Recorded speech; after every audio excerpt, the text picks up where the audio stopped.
lálùbáríkà fún òun ni dinar yunfik ala iyalihi owó tó ná lórí ìyàwó rẹ̀ àtọmọ ẹ̀ Ànábì ní Ọlọ́run ó fún ládá lórí ẹ̀ owó tí ọkùnrin bá fi kalẹ̀ tó ná lórí ìyàwó ẹ̀ tó ná lórí ọmọ ẹ̀ Ànábì ní Ọlọ́run fún ládá lórí ẹ̀ Ànábì tún sọ mí níbòmí Ànábì ní dinaran anfaqtahu fi sabilillahi azza wa jalla owó tẹ́ ẹ bá ná sójú ọ̀nà tọlọ́hun dinaru fil masakin owó tẹ́ ẹ bá ná fáwọn aláìní tẹ́ fi ṣe sàárà wà dinaru fi rọ́kbà owó tẹ́ ẹ bá fi sọ ẹrú di ọmọ wà dinaru fi ahlika àtowó tẹ́ ẹ bá ná lórí àwọn ìyàwó àtọmọ yín Ànábì ní azọ́mà ajiran èyí tó lóore jù níwájú Ọlọ́run tí ládàá rẹ̀ pọ̀ jù òun lówó tó ọ̀nà lórí ìyàwó àtọmọ rẹ̀ alladhi tunfiquhu ala ahlika owó tó ọ̀nà lórí ìyàwó àtọmọ rẹ̀ ló dáa ju owó tó ọ̀nà síwájú Ọlọ́run lórí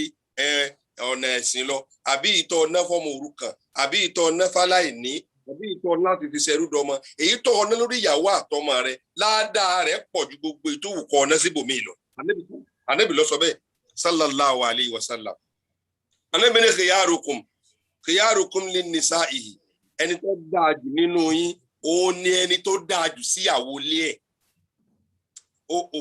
ọkùnrin mi dáńtà gan in fact yàfùnyàfùn ni kò láhùn ní ìtàbá ìwọ̀n mọ̀ kan sára sí ni bàbá kẹ́ni tó bá déta àmọ́ nínú ilé ẹni ìpè ni nínú ilé lọ́dọ̀ ìyàwó àtọmọ rẹ̀ ẹni àdánù ni lọ́dọ̀ ìyàwó àtọmọ rẹ̀ ẹni àìjírí ni gbogbo ń tọ́ wá wùkọ́ ọ̀nà síbòmíì tọ́ ọ̀nà fún ìyàwó àtọmọ ni ìtọ́ ọ̀nà síbòmíì ni ò lè ṣe ọ́ láǹfààní kò lè wúlò fún ọ Ànábì Muhammad ló sọ bẹ́ẹ̀ Ànábì ní khairukum li ahlihi ẹni tó dáa jù ní ẹni tó dáa jù sílé ẹ̀ tíyàwó ẹ̀ lè sọ pé Ọlọ́run mo dúpẹ́ pé mi ìṣọkọ fẹ́ táwọn ọmọ ẹ̀ lè sọ pé Ọlọ́run mo dúpẹ́ irú bàbá tó bí mi ìntọ́ ọ̀nà tíyàwó rẹ̀ fi lè kanrú sára ń bá ní sí ọ àlùbáríkà nìyẹn oore nìyẹn kìí sì ìtọ́ ọ̀nà fọ́mọ òrukàn tíyàwó ń pẹ bí mọ́nú kìí sì ìtọ́ ọ̀nà fáláì níta tíyàwó ń wà kísà jàmá ọkùnrin kan wá bá Ànábì sallallahu alaihi wasallam ọkùnrin yẹn ní kí làwọn ojúṣe wa lórí àwọn ìyàwó wa Ànábì ní tut'imuha iza ta'imta lópin ìgbà tó o bá ń rí ìfẹ́jẹ ebi ògbúdọ̀ pàyàwó rẹ̀ takisuha izakita fẹ́ìta lópin ìgbà tó o bá ń rá sọ̀wọ̀ ìyàwó rí ògbúdọ̀ rìn hòhò ẹ ṣàánú àwọn obìnrin yìí ẹlò gbogbo ilẹ̀ ẹjọ́ ń lọ bíṣẹ́ gbogbo ilẹ̀ ẹjọ́ ń jára mọ́ṣẹ́ nígbà tí ìyàwó wa lọ bíṣẹ́ ìyàwó lọ bíṣẹ́ ó wá dé sí ìyàwó nìyẹn o tó wá lè wọ kíchìnì kó dáná kí ìyàwó fi dé kẹ́ ẹ lè jọ jẹun o tó wá dúró dè é irú obìnrin irú ọkùnrin wo nìyẹn irú ṣé Ọlọ́run ló ní kó o ṣe bẹ́ẹ̀ àbí wọ́n lọ́kàn dájú okay now ìyàwó lọ bí iṣẹ́ ìyàwó dé ìwọ náà dé ọjọ́ rẹ̀ ẹ̀yin méjèèjì ọ wá mú kankan ṣe aṣọ tọmọ lò tí wọ́n lò tíyàwó lò ń bẹ ńlẹ̀ tó fẹ́ fọ̀ oúnjẹ ń bẹ ńlẹ̀ tó fẹ́ ṣe ó sì ní kó máa fọṣọ kó máa ṣe oúnjẹ Ànábì ọkọ wa bẹ́ẹ̀ Islam ọkọ wa bẹ́ẹ̀ Ọlọ́run ní ar-rijalu qawwamuna 'ala an-nisa Ọlọ́run ní àwọn ọkùnrin ní òpómúléró fáwọn obìnrin Ọlọ́run nítorí ń tá àmọ́ ná lé wọn lórí nínú ń tá àmọ́ ná lé wọn lórí òun náà ní ìtọ́jú wọn Ànábì sọ́nbò mi ó ní istausu bin nisa'i khaira ẹ máa ṣe pẹ̀lẹ́pẹ̀lẹ́ pẹ̀lú wọn náà òkókò gẹ́rẹ̀ màlíà nínú ojúṣe tọkùnrin gbọ́dọ̀ ṣe tí ó fi máa jókòó mú lérò òun ni àṣàkànù ibi tíyàwó rẹ̀ ọmọ gbé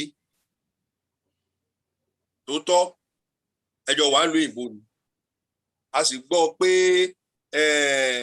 gbogbo nǹkan chájìsì ni àbí kílẹ̀ wọ́n ń pè ẹ sanwó omi ẹ sanwó iná ẹ sanwó gbá ẹ sanwó àwo òótọ́ ni tíyàwó rẹ bá fẹ́ ràn ọ́ lọ́wọ́ lórí gbogbo ẹ̀ sórí gbogbo ẹ̀ bó ṣe pọ̀ tó yẹn wà láyé ojúṣe rẹ ni gbogbo ẹ̀ bó ṣe pọ̀ tó ní àtowó ilé ni o àtowó iná ni o àti tómi ni o àti ti ẹnìtì àti ti gáàsì àti ti ìta àti ti everything ojúṣe rẹ ni tí agbára rẹ ò bá wá ká ìyàwó yìí wá lè ràn ọ́ lọ́wọ́ àmọ́ tí ìyàwó ní bá ràn ọ́ lọ́wọ́ má rí bíi pé dandan ni fún un láti ṣe rí i nírí pé ràn ọ́ lọ́wọ́ ni ọkùnrin míì yóò wá rí i bíi pé ìyàwó mi ọlọ́kan náà jọ ni wá ìyẹn tó bá sanwó lé tó sanwó ná tó sanwó mi tó sanwó gbá tó sanwó àwo kò sí láì fi bẹ́ẹ̀ o òfin Ọlọ́run kọ́ yẹn èyí ń kọ́ ní sọ ọ́ dọkùnrin rárá o èyí ń yẹ̀yẹ́ ìjọkùnrin rẹ ni. nínú àwọn ojúṣe tọ́lọ́run ní káwa ọkùnrin ó wá ṣe lórí wọn òun ni al-adilu fi qism bayna zawjayn Ọlọ́run sọ fún Ànábì sallallahu alayhi wa sallam Ọlọ́run ní ẹ ṣe déédéé láàrin àwọn obìnrin tó tọ́ ṣùgbọ́n láti ṣe sùúrù nítorí pé ara tẹ́ ẹ fi ń jọkọ òun ni sùúrù àdámọ́ obìnrin ni pé kò sírú tẹ́ ẹ lè ṣe fún wọn tí ó tó wọn ṣùgbọ́n tí wọ́n fi ń jọkọ òun ni kí wọ́n wá ṣe sùúrù lórí gbogbo ìwà tó wù kí wọ́n ó hù yẹn. wa lan tastati'u an ta'dilu bayna an-nisa walau harastum Ọlọ́run sọ bẹ́ẹ̀ fún Ànábì Ọlọ́run ní lan tastati'u an ta'dilu bayna an-nisa walau harastum kò sí bódà kó ló fẹ́ ṣe déédéé láàrin obìnrin ìwọ nìkan àti ẹ̀ ló wà ó tàbí láàrin obìnrin àtọmọ ìyá àtọmọ ó lè rí déédéé nìṣe bá a ṣe dóbìnrin ni walau harastum kódà kó jẹ́ pé ó wù ọ́ láti ṣe Ọlọ́run ló lè rí ṣe torí pé Ọlọ́run ò dá wọn léèyàn tí tètè máa appreciate àmọ́ nínú tí wọ́n fi ń jọ́kùnrin ní àwọn nǹkan tá a kà sókè nì dandan ni kí wọ́n wá ní ẹ̀mí àmójúkú àti faradà pẹ̀lú obìnrin Ọlọ́run ní fala tamilu kullal mayli pé ẹ bá fẹ́ bínú ẹ má bínú sóbìnrin tán yányán fatazruha kal mu'allaka tẹ́wàá bínú débi tẹ́wàá pa obìnrin tí tẹ́wàá sọ wọ́n di aṣọ ìkọ́ wọ́n mọ̀ pé gbogbo ẹgbẹ́ Yorùbá jù mí lọ aṣọ tá a lò mọ́ tá a fi kọ́ Ọlọ́run ní sámú má ṣe ìyàwó rẹ bẹ́ẹ̀ gbogbo bó ti wù kó o bínú tó má bínú tó kọ́ wá bínú yẹ́nyẹ́ tó wàá pa ìyàwó rẹ tì Ọlọ́run ní ọmọ ṣe bẹ́ẹ̀ wa an tuslihu mọ́ bá ṣe ọ́ ṣàtúnṣe ni watatuba fa inna Allaha ghafurur rahim. Jàmá ojúṣe tó tún tẹ̀lé òun ni al-ma'ashara bil ma'ruf Ọlọ́run fẹ́ ká bóbìnrin ṣe pẹ̀lú dáadáa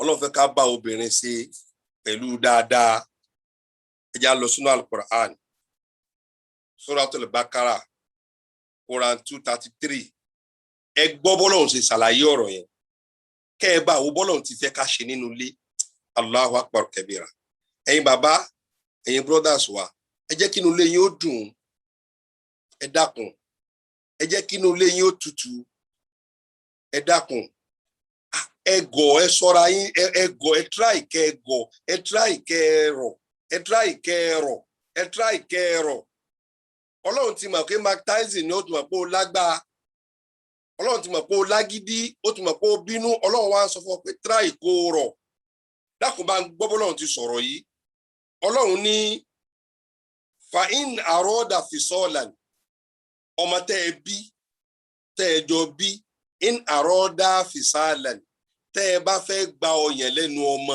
la ilaha illallah Ọlọ́run kọ́ wa níkọ pé ẹ rub mind pẹ̀lú ìyàwó yín ẹ má sọra yín di pé mọ́kàn Ọlọ́run fa in àrọ́dà fisolan ẹ fẹ́ já ọyàn lẹ́nu ọmọ antarọ́dí minhuma Ọlọ́run ní ẹ jẹ́ kó jẹ́ àsọyé láàrin wa àti ìyàwó rẹ̀ wátàṣáwúrì ẹ wá ṣe ẹ gbàmọ̀ràn lórí ẹ̀ lọ́dọ̀ àwọn tí wọ́n nímọ̀ jù yín lọ bóyá lọ́dọ̀ dókítọ̀ wípé ǹjẹ́ dèdè ọmọ yìí tó gbọyàn lẹ́nu ẹ̀ ọ̀ pé ọ̀dọ̀ àgbàlagbà tó nímọ̀ Ọlọ́run ní ẹ fọ̀rọ̀ lọ̀ pé sọmọ yìí ti tó gbọyàn lẹ́nu ẹ̀ kó jẹ́ àjọmọ̀ ìyàwó àtọkọ Ọlọ́run ní fala junaha alayhima tẹ́ bá ti agree lórí bẹ́ẹ̀ Ọlọ́run ní kò sí láì fi mẹ́fọ́ wa in aradtum an tastardi'u awladakum tó bá wá wù yín wípé ẹ fẹ́ gbọ́mọ yín fún nani ìmúkọ́tẹ́ ń pè ń bẹ̀rẹ̀ àmọ́ ẹ ti gbọ́n tèmi ń sọ ń bì ẹ ti mọ tí mo mean tẹ́ bá fẹ́ gbé ọmọ yín fún nani ọlọ́run ní falajuna aleikum tó bá ti jẹ́ pé àjọmọ ìwọ àtìyàwó rẹ ni falajuna aleikum ọlọ́run ní kò sí láì fi ń bẹ̀. wàhín idha sallamtuma ataytum bil ma'ruf lópin ìgbà tí ẹ bá ti agree lórí tẹ́ ẹ mọ̀ fún nani tẹ́ ẹ sì ń fún nani lówó rẹ̀ ọlọ́run ní kò sí láì fi ń bẹ̀. ẹ rí i pé ọlọ́run fi àárín nìkan wa pé ẹ máa báyàwó yín ṣèmọ̀ràn. ọkùnrin mi ń bẹ tó jẹ́ pé wàláì ìyàwó rẹ̀ wọn kò tẹ́ ìyàwó ò lè rí nǹkan kan kọ́ wá lóun nímọ̀ràn tóun fẹ́ fọkọ òun níbi tí ọkọ ní ìyàwó rẹ̀ inú lédè ìyàwó ò lè rí nǹkan kan nímọ̀ràn bóyá tí ń bà nínú jẹ́ kó fẹ́ gbàmọ̀ràn lọ́dọ̀ ọkọ rẹ̀ àyà rẹ̀ ó mọ̀ já ni nítorí pé ọkọ ò ní fún ní audience ọkọ ò rí bí èèyàn nínú ilé. Anabi sallallahu alaihi wasallam anabi ni mal'unu man ata mar'ata fi duburiha ọkùnrin mi burú nu lédè bí pé nǹkan tó bá lóun fẹ́ nu lé obìnrin ò lè sọ pé rárá eléyìí ò dáa gbogbo tó bá ti bẹ́ẹ̀ náà lọ́kọ obìnrin ń gbọ́dọ̀ ṣe tọrọ mọ̀ pé wèrè lọ́kọ tó ń fẹ́ ẹ má ya wèrè má bọ̀dá bàbá ẹ má ya wèrè má ẹgbẹ́ farabalẹ̀ alọ́kùnrin mi àmọ́ báyàwó rẹ̀ ṣàṣepọ̀ nílé ìgbẹ́ obìnrin yẹn mọ̀ pé kò dáa àmọ́bìnrin wọn ò lè sọ̀rọ̀ nítorí pé ọkùnrin yìí ó ti sọ̀rọ̀ ẹ̀ di àgbákò nulẹ̀. Ànábì sì ní mal'unu man ata mar'ata fi duburiha ẹni bí ẹni ìṣépèlé ni ọkùnrin tí ń bóbìnrin ṣàṣepọ̀ láti ilé ìgbẹ́.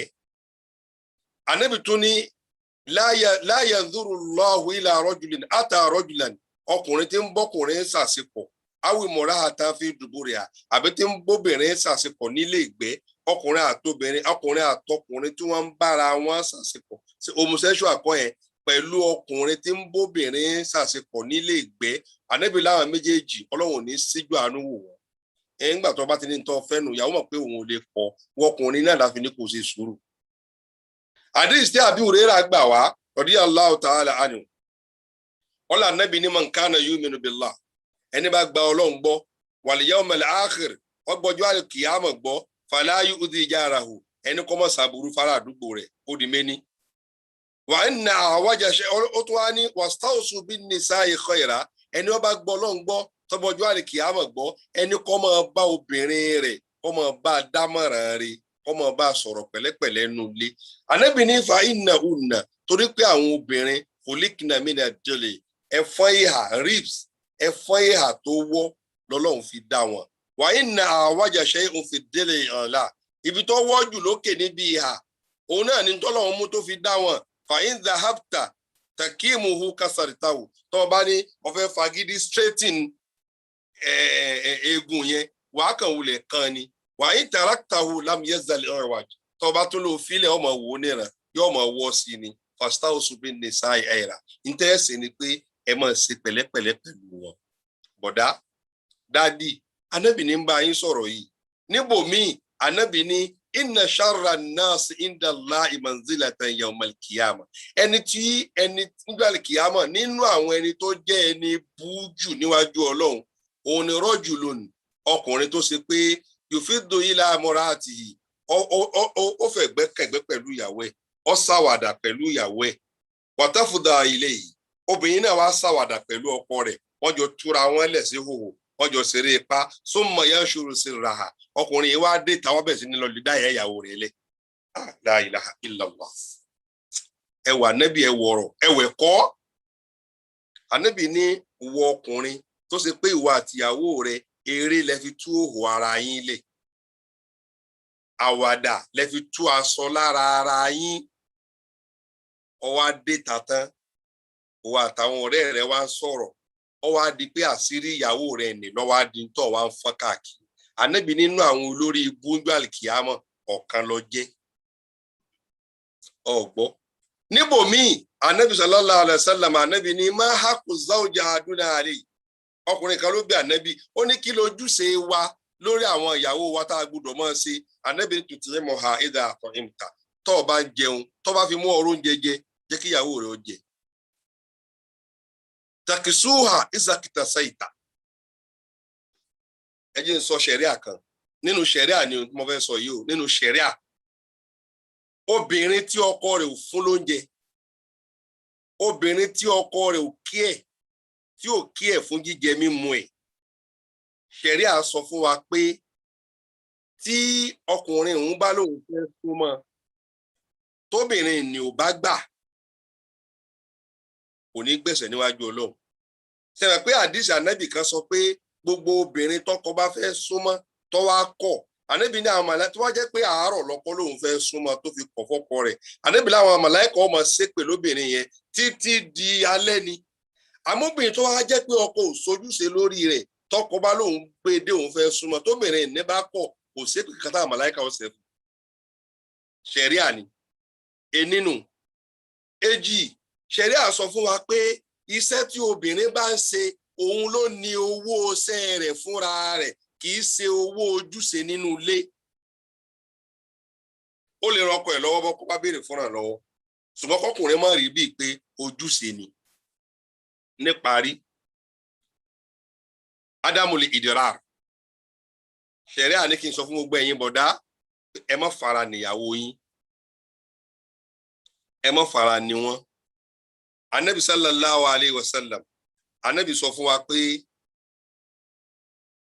bí àwo yín bá ṣẹ̀ yín ẹ má bá wí ní báwí tí ara rẹ̀ ó lé tẹ́nìkan ó bí pé lágbájá kí ló ṣe ọ́ lójú enínú bí àwo yín bá ṣẹ̀ yín anabi ní ẹ má sọ ọ̀rọ̀ bànújẹ́ sí tí ó rò látàárọ̀ dalẹ́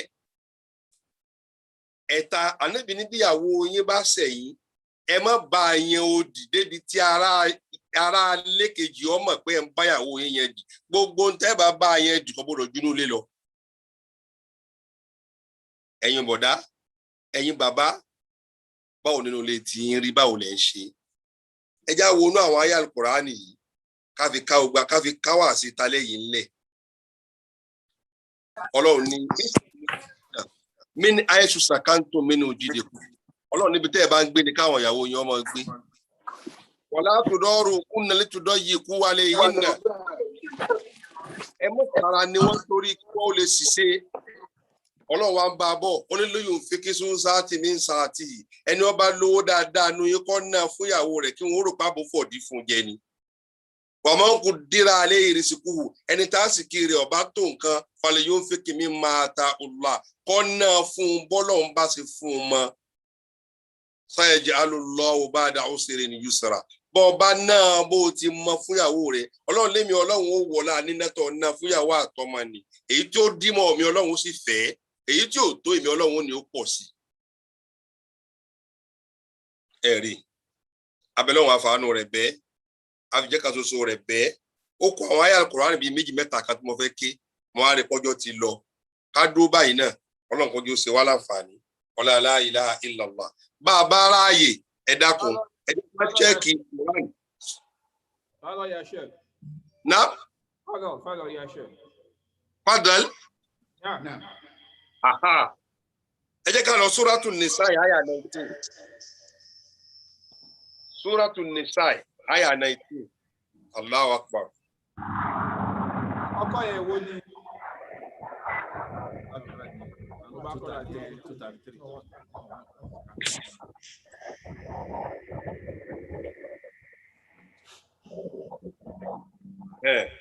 Assalamu alaikum. Alaikum salam.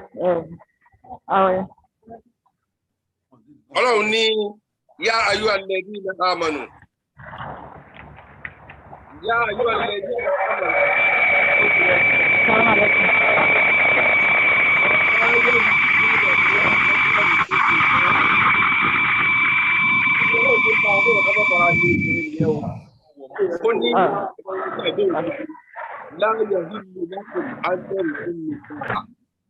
Èèwọ̀ ni fún yín ẹ má fẹ́ obìnrin ní agídí ẹ má jogún obìnrin ní pẹ̀lú agídí ẹ wo bí Ọlọ́run sì fẹ́ ká fara ní àwọn obìnrin tó Ọlọ́run ní la yahillu ọ̀tọ̀ làkún fẹ̀yìn ọkùnrin antẹrùsùn nìsa àkáríà kẹ́ ẹ súpọ̀ obìnrin lágídí wala ta'duluhunna litadhhabu bi ba'di ma ataytumuhunna.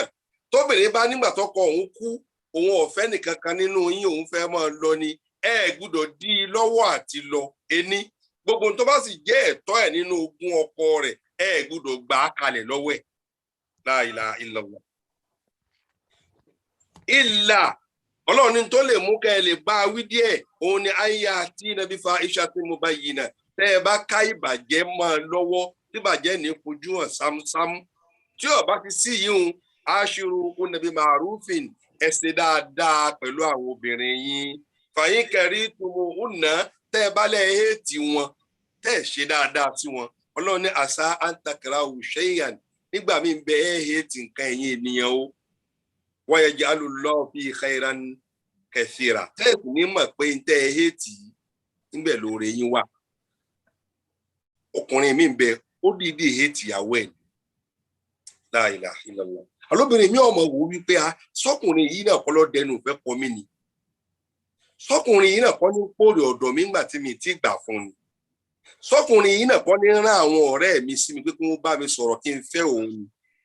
Sọkùnrin yìí náà kọ́ ní rán àwọn ọ̀rẹ́ rẹ̀ sí mi pé kí wọ́n bá mi sọ̀rọ̀ kí n fẹ́ òun ni. Sọkùnrin yìí náà kọ́ ní ra fóònù, kọ́ ní ra aṣọ, kọ́ ní ra gbá fún mi kí n tó wọlé ẹ̀ ni. Yóò wá wọlé ẹ̀ tán. Yóò wá sọ ní Suratu Talaq. Ọlọ́run sọ fún wa wípé ẹ gbọ́dọ̀ fara ní obìnrin nítorí pé ẹ fẹ́ fẹ́yàwó mi. Ọkùnrin mi ń bẹ, ó fẹ́ fẹ́yàwó kejì, kò wá lágbára rẹ̀. Yóò wá mọ̀mọ́ fara ní tilé. Nítorí kọ́ba lè ṣiṣẹ́, kọ́ba lè wá ní ó ṣe tí ò da òun lè dànù. Gbogbo ọkùnrin tó bá ṣe bẹ́ẹ̀ tó bá láàárọ̀ kò ní lálẹ́. Nítorí pé ẹ̀dá Ọlọ́run lobìnrin tó bá tiẹ̀ jẹ́ nìyẹn náà. Obìnrin tó mọ̀mọ́ fara ní ìmìnà ẹ̀dá Ọlọ́run ni. Wípé Ọlọ́run ní kọ́ máa bẹ lábẹ́ yín, èsì pọ́lọ́run ní kẹ́ ẹ máa yàn wọ́n jẹ. Kìí ṣe pọ́lọ́run ní ẹ máa fara ní wọ́n. Ọlọ́run fẹ́ kẹ́ ẹ jọ gbégbèsí ayé ìdùnnú, ìgbésí ayé ìrọ̀rùn ni. Wọ́n fẹ́ fẹ́yàwó kejì, ó sì gbàgbára àwọn òka. Yóò wá bẹ̀rẹ̀ sí ní àwọn sẹ́tàgbára obìnrin ní òka ní ọmọ ní kò ṣe. Àwọn nǹkan tóbìnrin ní ò lè ṣe ní ọmọ ní kò ṣe. Kò sí ní ìrànlọ́wọ́ lórí. Nítorí kọ́ba lè rí ẹ́skíùsì kan sọ fún un pé n tó ṣe tóun fi lé lọ nìyí. Ẹ jẹ́ ká wọnú Al-Qur'an, ká wo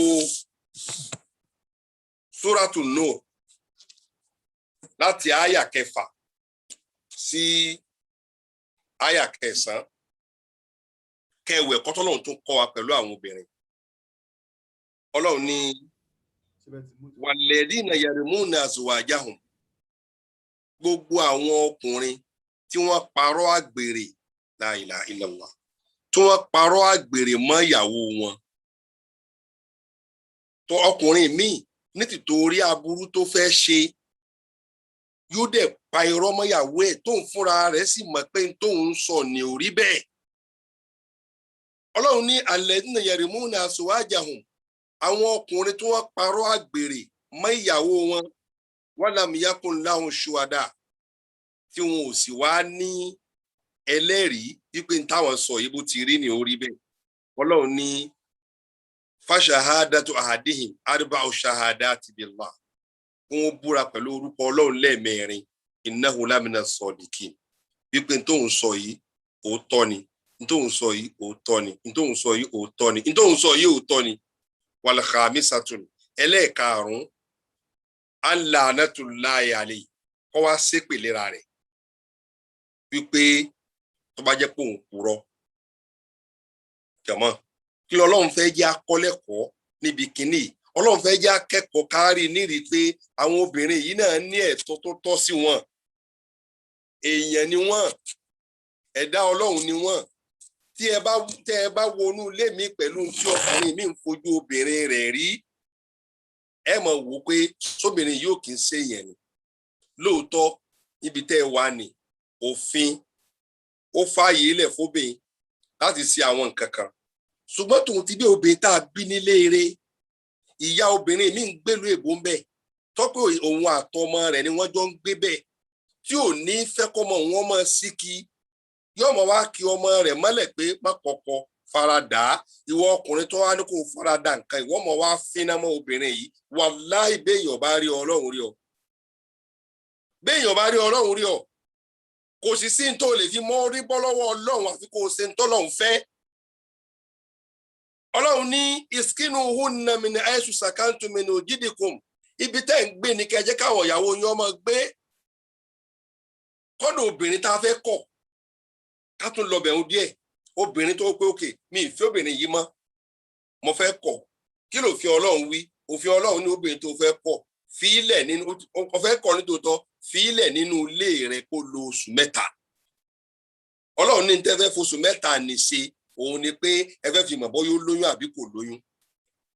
Lẹ́yìn oṣù 3 ni wàá ní gbogbo oṣù 3 ni wọ́n lọ́mọ ṣe tí ó mọ̀ jẹ, ìwọ lọ́mọ provide nǹkan tí ó mọ̀ jẹ, ìwọ lọ́mọ ṣètò tí ó mọ̀ wọ̀, ìwọ ló ṣètò ilé tí ó mọ̀ gbé. Ọlọ́run tó wá ní iskinuhunna min haythu sakantum, obìnrin tá a wí pé tá a sọ pé bóyá o fẹ́ kọ̀ yìí ibi tó ń gbé gẹ́gẹ́ ni kò jọ ọmọ gbé sẹ́ni pé Ọlọ́run fẹ́ kí ilé ó dàrú. Min ujidikum, níbi tẹ́ ti mọ̀ ríra yín. Ọlọ́run ní wala tudaruhunna, wá gbọ́dọ̀ fara ní obìnrin yẹn litudayiqu alayhinna, kọ́ wá fara ní nítorí kílẹ̀ ọba àlè fún mọ́. Ọlọ́run ló gbọ́dọ̀ ṣe bẹ́ẹ̀. Wa in kunna ulata hamlin, tóbìnrin bá lóyún fún yín fanfiqu alayhinna, Ọlọ́run ní ẹ náwó fún ju tẹ́lẹ̀ lọ. La ilaha illallah. Obìnrin mi ò lóyún, ọkùnrin yìí sì mọ̀ pé òun náà lòun lóyún, pẹ̀lú oyún yẹn náà tó sì tó mọ̀ gbá pa yóò mọ̀ gbá létí yóò mọ̀ gbá lójú. Ọlọ́run ní bóbìnrin yẹn bá lóyún fún yín ẹ tún mọ̀ ẹkẹ́ wọn jùgbà tí wọ́n ti lóyún lọ. Hatta yadana hamlahunna, títí tí wọ́n ó fi bímọ. Ọlọ́run wá ní fa'in ardana lakum, tí wọ́n bá wá ń tọ́ ọmọ yín lọ́wọ́ fatuhunna ujurahunna, ẹ tún mọ̀ fún wọn lówó, ẹ máa fi kí wọn kú iṣẹ́. Ọkùnrin mi ò mórí kí ìyàwó rẹ̀ pé ló ti fẹ́ mọ̀ mo jẹ́ pé sọ́jà ni, kò pe ìyàwó rẹ̀ ní ẹni pẹ́tì ní èmùrí àfirádáradà àfi kọ́ máa ṣe pé àfi kọ́ máa. Ọlọ́kùnrin mi ẹ̀tẹ̀ nínú pẹ̀lú ìbòrin jẹ́ ń gbé tẹ́ bá ń gbọ́ àwọn ọ̀rọ̀ mi tọkùnrin mi ọmọ sọ sí ìyàwó rẹ̀ bí ará oko, bí ẹni tí ò lajú rárá, bí ó pè. Ọlọ́run ní rárá o, wa'tamiru bainakum bima'rufin, ẹ máa báyàwó yín ṣèmọ̀ràn, ẹ máa báyàwó yín ṣèmọ̀ràn. Ànábì sọ fún wa pé khairukum linnisa'ihi, ẹni tó lóore jù nínú ọkùnrin lọkùnrin tó lóore jù sí ìyàwó ẹ̀ nílé. Ìyàwó ẹ̀ nílé, ọkùnrin tó lóore jù tó dáa nínú ilé. Ọlọ́run wa sọ fún Ànábì pé wa in ta'asartum, tó bá ṣe pé ọmọ tẹ́ ẹ bí ni ó bá fẹ́ jẹ́ kẹ́ ẹ méjèèjì ó gbádùn márèjì yín dáadáa, fasaturidu lahu ukhra, ẹ gbọ́mọ fún nání, ẹ wètò Ọlọ́run fún ilé wa. Ọlọ́run ní liyunfiqi zu sa'atin min sa'atihi, Ọlọ́run ní ẹ náwó táwọn ìyàwó yín. Wa man quddira alayhi rizquhu, ẹni tásìkì rẹ̀ ọba wa tó nǹkan, falyunfiq mimma ataahu Allah, ọ̀nà níwọ̀n gba ìtọ́lọ́run fún yẹn náà. La yukallifullahu nafsan illa ma ataaha, kíyàwó ọmọ wa fara ní ntọ́kọ rẹ̀ ọba ní kọ́mọ béèrè rẹ̀. Sayaj'alullahu ba'da usrin yusra, tẹ́yìn méjèèjì bá gbọ́ra yín nínú ilé, sayaj'alullahu ba'da usrin yusra, gbogbo bójú kára ọmọ níyìn tó èmi Ọlọ́run padà mú rọrùn wá. Gbogbo ẹ̀yin bàbá wa, gbogbo ẹ̀yin brọ́dà wa, ẹ já gbọ́rọ̀ sọ́lọ́run lẹ́nu káyé wa ó lè bá rọ̀ wá lọ́rùn, ọ̀rọ̀ wa ó lè bá dáa. Ṣé ńgbà tí o fìyàwó rẹ lọ́kàn balẹ̀ nínú ilé lọ wá rò pé ọ̀rọ̀ ọmọ tọ́ fún ọ bó ṣe yẹ kó rí tọ́? Kò lè rí bẹ́ẹ̀. Ọlọ́run kì í ṣe bẹ́ẹ̀. Ọlọ́run kì í ṣe bẹ́ẹ̀. Ẹ wo àwọn ẹni Ọlọ́run tí wọ́n ti lọ. Ẹ wo àwọn ẹni Ọlọ́run tí wọ́n ti lọ. Ẹ wo Ànábì Muhammad sallallahu alayhi wa sallam. Níjọ́ kan, Ànábì wà ní yàrá ọ̀kan nínú àwọn ìyàwó rẹ̀. Ìyàwó Aisha radiyallahu ta'ala anha. Rárá, Ànábì wà ní yàrá ọ̀kan nínú àwọn ìyàwó. Obìnrin kan nínú àwọn ìyàwó kan náà kún mọ́, ó wá gbé oúnjẹ fún ọ̀kan nínú àwọn ọmọ ọ̀dọ̀ wọn. Ó fún oúnjẹ rán. Ní ìyàwó tí Ànábì ń bẹ lọ́dọ̀ rẹ̀ bá wá pàdé ẹni tí wọ́n fún oúnjẹ rán, ó rò pé Ànábì ni wọ́n ní kí wọ́n gbóúnjẹ fún.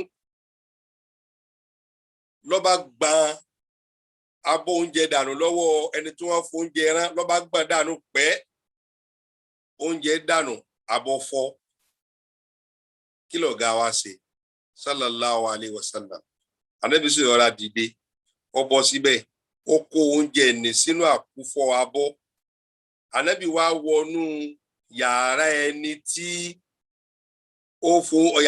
tí ó jáde wá fọ́ abọ́ tànábì wà lọ́dọ̀ rẹ̀ Ànábì wá wọbẹ̀ Ànábì mú abọ́ míì ó da oúnjẹ ní síbẹ̀ ó wá mú òkúfọ̀ abọ́ ní ó wá kó fẹ́ni tó fọ́ abọ́ pípẹ́tọ̀ ìwọ tó fábọ́ gbọ̀kúfọ̀ abọ́ rẹ̀ Ànábì wá nítọ̀ àwọn ìyá yín náà ń jowú nù ẹ wo sùúrù tó yanjú ẹ wo sùúrù tó dáa tó bá ṣe pé wọ ni ọkàn ní kíyàwó ẹ̀ bọ́ sóúnjẹ lásán ni o oúnjẹ yẹn wá pẹ́ 30 minutes ó ti di 40 ó ti dèpè ó ti dìjà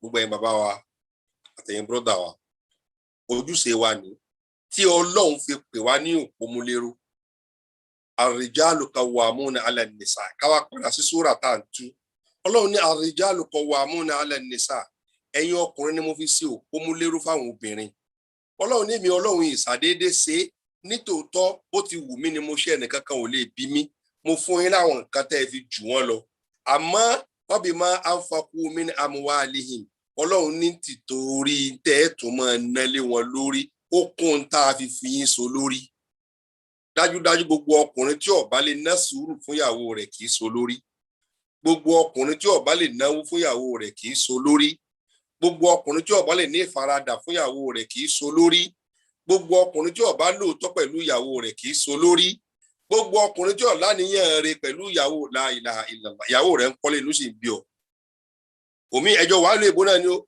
Ọlọ́run wá ní kí ìyàwó rẹ̀ kọ́wọ́ rẹ̀ ó jí wọ́n wá bá kọ́lé sí Nàìjíríà ó sì bẹ̀rẹ̀ sí ní bínú ó sì bẹ̀rẹ̀ sí ní sọ̀sọ́kúsọ Ọlọ́run kọ́ wọlé Ànábì sallallahu alayhi wa sallam Ọlọ́run kọ́ wa mọ̀ ṣe Ọlọ́run ṣàánú wa Ọlọ́run mú wa dúró la ilaha illallah abẹ́lọ́run àfàánú Ọlọ́run bẹ àfi tóbi Ọlọ́run ọba bẹ èyí tá a wí kọ́lọ́run jù sí wa láǹfààní kọ́sà wa tá a wí láǹfààní kọ́sà yìí tẹ́ gbọ́ láǹfààní Ọlọ́run jẹ́ ká ṣoṣo Ọlọ́run la ilaha illallah Allahumma anta amartana bi du'aika wa wa'adtana bi ijabatik qad da'awnaka kama amartana fa'ajibna kama wa'adtana ya zal jalali wal ikram innaka ala kulli shay'in qadir assalamu alaikum wa rahmatullahi wa barakatuh. وعليكم السلام ورحمة الله وبركاته. كبير الله كبير الله أيها كبير الله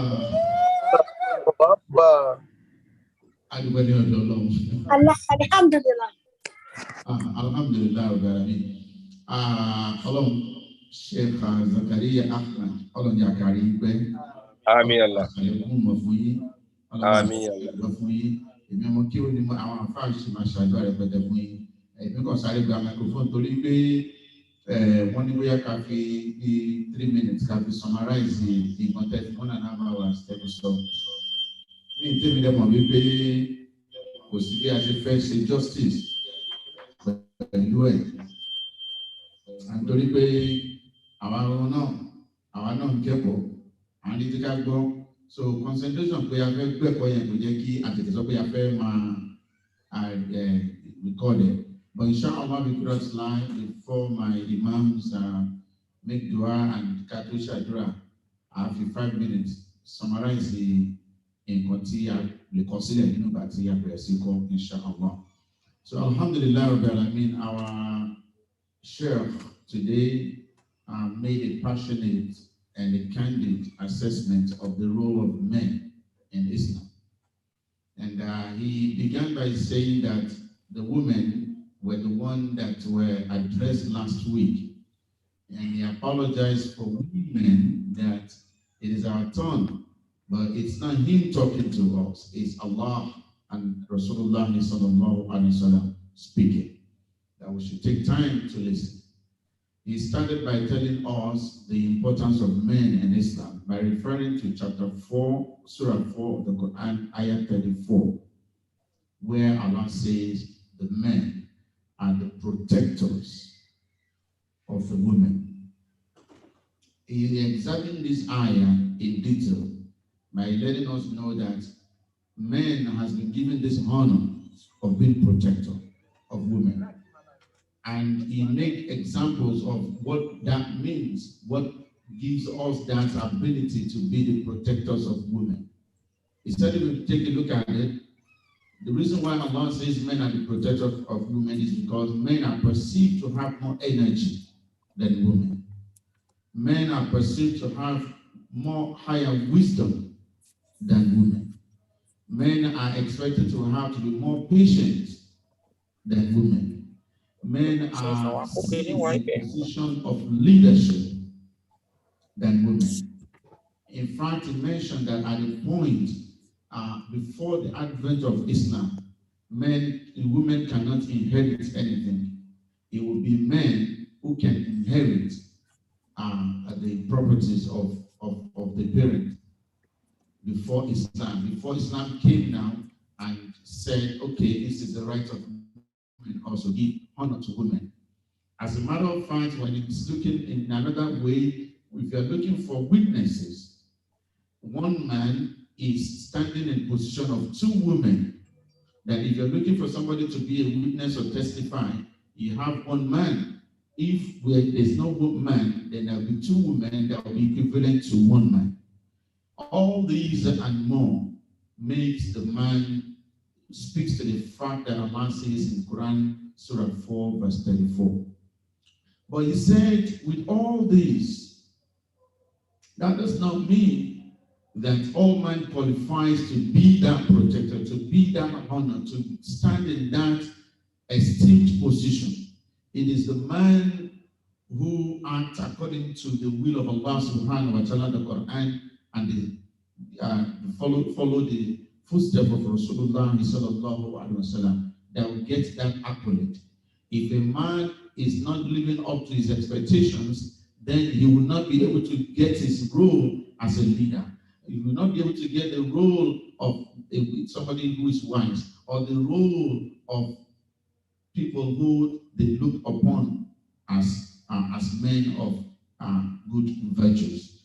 He mentioned that what he was saying about more wisdom, more men, but he said it's not saying that women don't have the wisdom, or women do not have knowledge, or women cannot do things even better than men. But if we look at the quantity, if you take men of virtues and women of virtues, there's a possibility of having more men than women. Like if you look at all the governors or all the presidents of countries in this world today, you will see that men occupy those positions more than women. So, but it's calling our attention to our responsibilities as men. The first of that responsibility is to make sure that when man is about to marry, he follows the appropriate and the guidelines of looking for a woman. That is the first responsibility a man should do. Not just picking a wife from the street, just not picking a woman from just anyhow, but just not saying because of, I need it and I want to do that. If you pick a wife without making sure that this is the wife that deserves to be a wife, then you should not expect anything from that. It's just like the computer language that says garbage in, garbage out. He gave us the rule to the lines of Rasulullah sallallahu alaihi wasallam. How should a man consider picking a woman or making a wife? He said there are 4 things to be considered when looking for a wife. Rasulullah sallallahu alaihi wasallam said you can marry a woman because she's wealthy. You can marry a woman because she's pretty. You can marry a woman because she comes from a noble family. And you can marry a woman because she has Islam. It is said a man should not marry a woman based on beauty alone, or based on nobility alone, or based on the wealth she has alone. But we should marry a woman based on the deen, the Islam. It is when we do that we'll be able to get the best results from that woman and the offspring that comes out of that woman. He mentioned the hadith of Rasulullah sallallahu alaihi wasallam that in choosing a woman, Rasulullah says a man should make sure he chooses the right woman, because don't forget, if you choose the wrong woman, the children that will come out of that marriage can mirror or will likely mirror or has a higher probability of mirroring the woman you choose as wife. In addition to looking at all these categories, the man should be able to pay the bride price, which is a sadaki. And we should do it legally, not just saying that you just pick a woman without knowing the origin of the family of that woman, thinking that the woman is just fall from heaven. We should be able to follow the rights of the marriage that will get us the best results. After choosing the right woman, then what is our role? What is our expectations as a man after we choose the right person, after we pay the right price, after we make sure that we choose based on deen? The first responsibility of a man is to protect her integrity. It is important for a man to protect the integrity of his wife. Do not be a man who embarrasses your woman in front of the children. A man who insults your wife in front of family is a man who insults, who just demeanor the woman in front of in the public. The first responsibility that makes us qualify as the protector that Allah says in Surah Al-Nisa, ayah 34, is that we have to protect the integrity of our women. The second responsibility comes with financial and non-financial responsibility. It is the right of a man to be responsible, to take care in providing for the wherewithal of the woman. We should be able to provide for her financially. It mentioned the bills that we have in this country: water bills, electric bill, gas bill, and all those bills. The primary person who is supposed to take care of that is the man. If the wife will help, that's no problem, if the wife chooses to help. But do not say because it's going to be 50-50, let us divide it. Then we are not, in doing that, we're not doing our responsibility, and as a result of that, we do not qualify for the Qawwam ala Nisa that Allah says in Surah Al-Nisa, ayah 34. We should seek opinion with our wife. We should seek consult. We should seek consultations with our wife. He said many men, they just want to be their own way or their highway. They look at the woman and say she's just something. We should seek consultation. We should seek opinion. We should call them and talk to them and look at their own advice. Do not be forceful.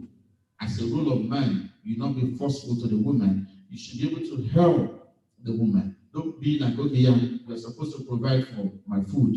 If you can help, it's the same woman who will take care of you, take care of herself, take care of the children, wash the clothes, do everything, prepare food, and even sweep. What is our role in helping our women? We should not be that kind of a woman.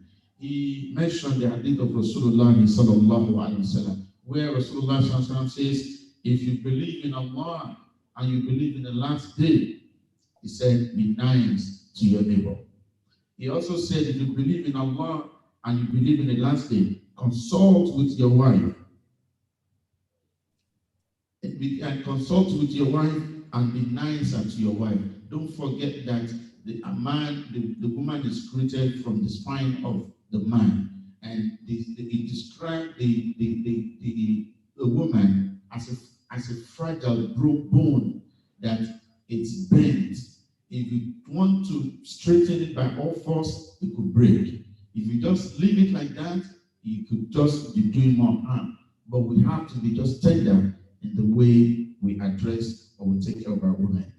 And in another hadith, Rasulullah says, is the wretched man is the one who, after having love affair with his wife, he now goes out to the public and starts exposing the secrets of the wife. That it's a wretched man who does that. May Allah save us from that. In terms of the responsibility question, Rasulullah he mentioned that Rasulullah said, as long as you can eat, your wife must eat. As long as you are able to provide shelter, your wife must be living in a good accommodation. As long as you're able to have your clothes yourself, you must be able to provide for your wife. if a wife refuses to, it mentioned the Sharia, that if a wife refuses a man who does not feed her or perform his responsibility, if the man now says, let's have love, let's make love, the woman can refuse to do that. And he also mentioned, he said it's not in contradiction to the hadith of Rasulullah that says, if a man seeks his wife and she doesn't say it, she refuses, the angel will be cursing that person. But at the same time, the man should be responsible for that. I want to give room for questions. The other two, let me quickly mention that in a matter of 2 seconds. A woman is the owner of her income in the house. She can help the husband if need be. Do not be harsh to your wife. Do not allow the outsiders to know what is between your wife in case you have disagreement. He mentioned also Quran chapter 4, verse 19, and Quran chapter 2, verse 233. These are the ones we're able to capture because we want to give room for questions and so that our Sheikh can answer. This may Allah make it better understood that way that is said. May Allah forgive us all our shortcomings. Adúpẹ́ ọ̀dọ̀ Ọlọ́run bá etí aṣọ ni àyè wà fún wáǹsì kó tó di pé akérùn fún ìbéèrè fún àwọn àtàbá ní ẹgbẹ́ bá ṣe mọ̀ a lè sọ pé abẹ́ béèrè a lè táàpù béèrè wa sórí chat a lè send message inshallah. Father, bismillah. Ẹni tó bá ní béèrè.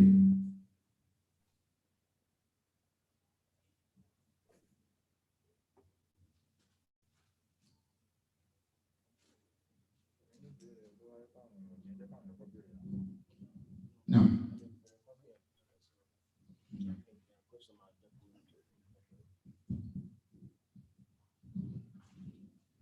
Sọ́lọ́ lẹ́nu ní òkèrí.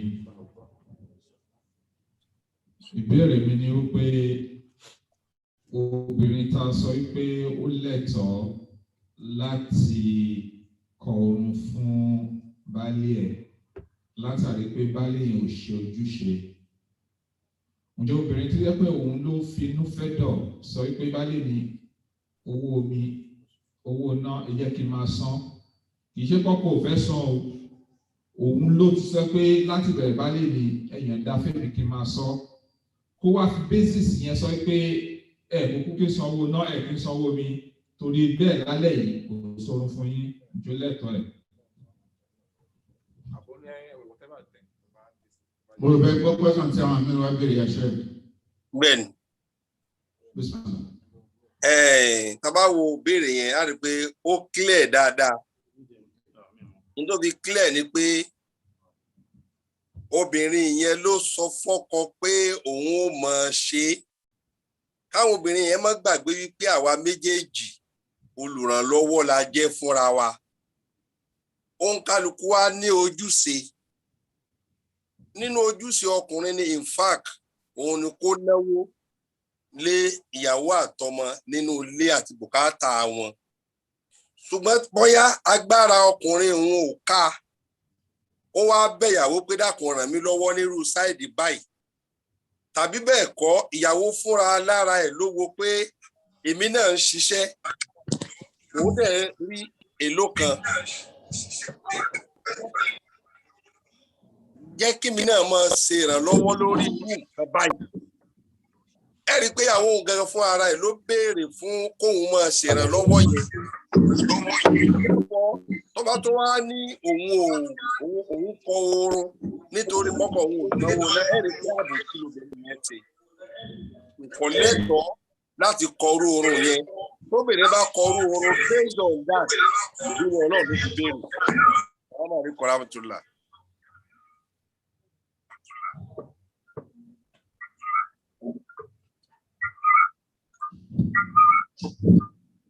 Ẹ ṣeun.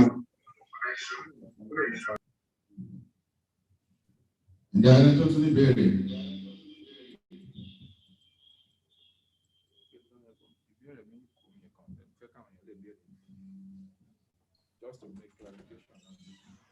Ẹ̀yin ìyá wa,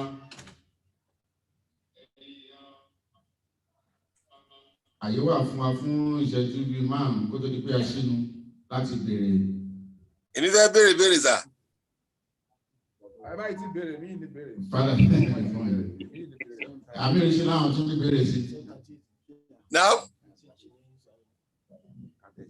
ìbéèrè mi kí ẹnìkan bá wa clear ní pé nípa ọ̀rọ̀ oúnjẹ ẹni tí ọkùnrin bá dé láti ibi iṣẹ́ tíyàwó ẹ̀ náà lọ iṣẹ́ ọkùnrin kò bọ́ sí kitchen tíyàwó ẹ̀ bá lóhun tí ó ti rẹ òun ìpè eléyìí ló fi ń dáa jù èyí náà lẹ́lẹ̀ sọ fún wa pé owó tó bẹ̀rẹ̀ bá pa níbi iṣẹ́ tó bá lọ òun ló ní ọkọ lẹ́tọ̀ọ́ sí tó wá yẹ pé irú ọkọ bẹ́ẹ̀ kò bí pé kí ìyàwó òun ràn lọ́wọ́ nípa bills àbí anything ká ló ní ojúṣe ká ṣe oúnjẹ nínú ilé ṣọ́kùnrin ní àgbóbìnrin àbí Islam ò tiẹ̀ sọ pé lágbájá báyìí ni ó ní láti máa ṣe oúnjẹ nílé torí pé tábà wo láyé Ànábì Muhammad sallallahu alayhi wa sallam Fatima lọ bá bàbá ẹ̀ tí ń ṣe Ànábì Muhammad sallallahu alayhi wa sallam pé iṣẹ́ ilé ti ń pọ̀ jù fóun òun bùkátà sọmọ ọ̀dọ̀ pé kí Ànábì yọ̀ǹda fún òun kóun ní ọmọ ọ̀dọ̀ Ànábì ò sọ pé iṣẹ́ tó ti ń ṣe ó ti pọ̀ jù kó dín kọ́kọ́ ẹ̀ náà máa ràn lọ́wọ́ Ànábì ò dẹ̀ sọ pé òun máa fún lọ́mọ ọ̀dọ̀ Ànábì kọ́ ládùúgbà láti ṣe ní tó sọ pé Ànábì sọ pé ojúṣe ẹ̀ ní kó máa ṣe lọ ẹ̀san wà bẹ́ẹ̀ mo fẹ́ kẹ́ clear ẹ̀ ìzọ́kùnrin ọ̀fẹ́. alhamdulilayi bẹ́ẹ̀ mi mo gbọ́ yín dáadáa ṣe rí Ọlọ́run fẹ́ kí a ní àgbọ́yé bẹ̀ lọ́lọ́run fẹ́ ká lò Ànábì sallallahu alayhi wa sallam ǹjẹ́ a rí mọ̀ pé Ànábì a máa bá Fatima tá a fọ̀rọ̀ rẹ̀ ṣàpèjúwe yìí Ànábì a máa bá a lọ àsír ẹ jẹ́ pé bóyá bí àgbàdo nǹkan ẹyọ bí àgbàdo bí ọkà bàbà bí nǹkan kan nígbà tí Fatima ṣiṣẹ́ tó rẹ̀ tí ò sí àlìlé Ànábì rìn sí déédéé àsìkò tó rí bẹ́ẹ̀ Ànábì sì ràn Fatima lọ́wọ́ kódà a rí kánú tírà míì tí nǹkan tó jọ mọ̀jíza ṣẹlẹ̀ nípa pé Fatima ṣiṣẹ́ bẹ́ẹ̀ yẹn ó wá rẹra ó wá jókòó ó gbé ọmọ ọlọ sórí ọlọ nǹkan tó ń lọ wà ń bẹ̀ Ànábì wa bá sallallahu alaihi wasallam wípé tí ò sí Fatima wa ní ọ̀rẹ́ òun dẹ̀ níje òun sinmi Ànábì wa jókòó Ànábì ń bá a sọ̀rọ̀ nígbà tí wọ́n sọ̀rọ̀ débì kan Ànábì ní kó lọ wo orí ọlọ rẹ̀ ìgbà tí ó débẹ̀ ó rí i pé nǹkan tóun ń lọ yẹn kíní yẹn ti kúnná tó ṣe ó jẹ́ mọ̀jíza pé kíní yẹn ti kúnná ṣíṣe bẹ́ẹ̀ tá Ànábì fi ọkàn bẹ lọ́hùn fún nǹkan yẹn ó fi ràn án lọ́wọ́ ni so èyí ń dó lẹ́gbẹ̀ẹ́ kan ẹlẹ́ẹ̀kejì àlàyé tí mo wá ń ṣe láàrin yẹn ni pé ojúṣe obìnrin ní gbogbo àwọn domestic iṣẹ́ tó bá jẹ́ iṣẹ́ ilé bíi àfọṣọ ni àgbálẹ̀ ni àṣe oúnjẹ ni Sayyidina Ali Sayyidina Umar radiyallahu ta'ala anhu níjọ́ kan Umaru jẹ́ àlífà ní táìmù yẹn ọkùnrin kan wá fẹ́ fi ẹjọ́ ìyàwó rẹ̀ ó wá fẹ́ fi sun Umar ìgbà tí ọkùnrin yìí wá dé ojú ọ̀nà ilé khalifa tí í ṣe Umaru ó wá ń gbọ́ tíyàwó Umaru náà ń bá Umaru jà ọkùnrin bá rọra padà jẹ́ Umaru wá kíyèsí pé èèyàn kan dé ẹnu lẹ̀kùn Umaru wá sílẹ̀kùn yọjú ó wá rí tó ń lọ Umaru wá pè padà ìgbà tó wọlé àwọn ìgbà tó padà Umaru wá bí pé kí ló dé kí ló ṣẹlẹ̀ kó sọ ohun tó bá wá ọkùnrin yẹn wá ní kò ní ní bóun sọ̀rọ̀ mọ́ ní tí ń ṣẹlẹ̀ ń lé òun tó ń fi lóun wá fẹ́ bá ọ náà lòun bá tí ń ṣẹlẹ̀ ń lè tiẹ̀ náà Umaru wá ní bẹ́ẹ̀ ni ó ní sùúrù láàmú fi bá wọn lò ń torí pé one òun máa ń ro pé tíyàwó òun bá bínú àbóṣe bákan òun ó wò pé number one ó lóyún ó bímọ fóun number two ń ṣe oúnjẹ fóun. Number 3, ó ń fọ aṣọ fóun. Number 4, tóun ò bá sí nílé ọkàn òun balẹ̀ pé yẹn kan wà nílé tó ń mójútó dúkìá òun.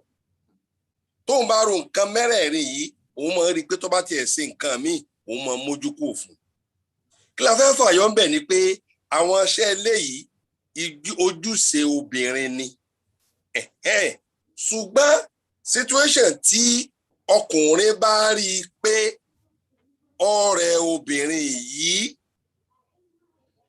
Ọlọ́run fẹ́, Ànábì fẹ́ ká ràn wọ́n lọ́wọ́.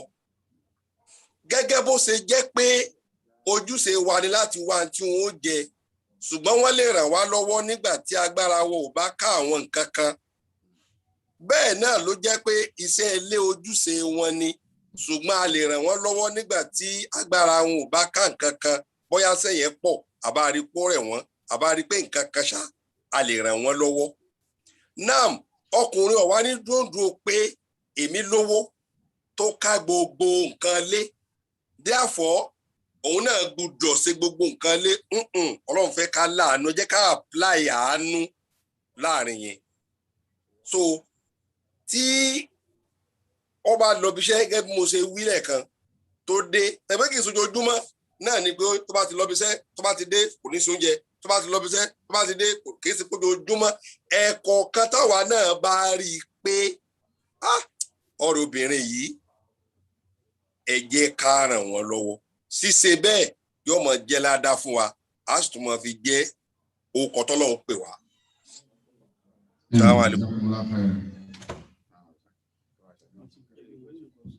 Time to go.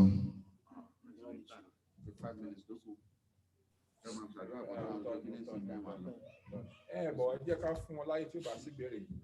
Wọ́n ní ìdarí tó tún ní béèrè.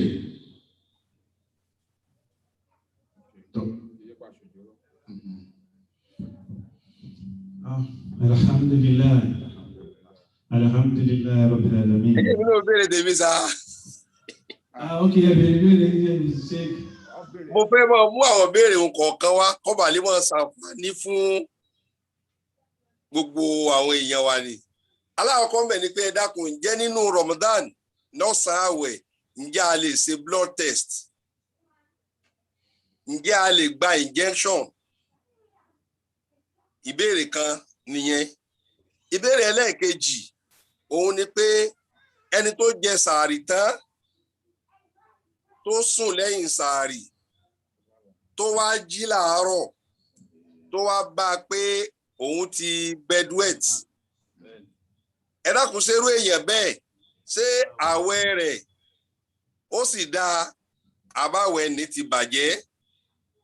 Ẹlẹ́ẹ̀kẹta, ẹni tó sùn lọ́sàn-án Ramadan tó jí tó rí pé òun ti rìlíìsì sára, ẹ dákun, ṣerú ẹni bẹ́ẹ̀ àwẹ̀ rẹ̀ dáa àbí kò dáa? Assalamu alaikum. Alaikum salam wa rahmatullahi wa barakatuh. Assalamu alaikum. Assalamu alaikum. Ó dà pé yóò fẹ́ dáhùn pẹ́ náà. Assalamu alaikum wa rahmatullahi wa barakatuh. Sheikh, mẹ́tẹ̀ẹ̀ta ló lẹ́tọ̀ọ́ sí láti gba àwẹ̀ náà nítorí it's not intentionally. Ọlọ́run ló fún ní opportunity yẹn kí nǹkan tó ṣẹlẹ̀ kó ṣẹlẹ̀, so gift yẹn nìyẹn. Salam. Assalamu alaikum. Alaikum salam. The second question and the third question, let me answer. And so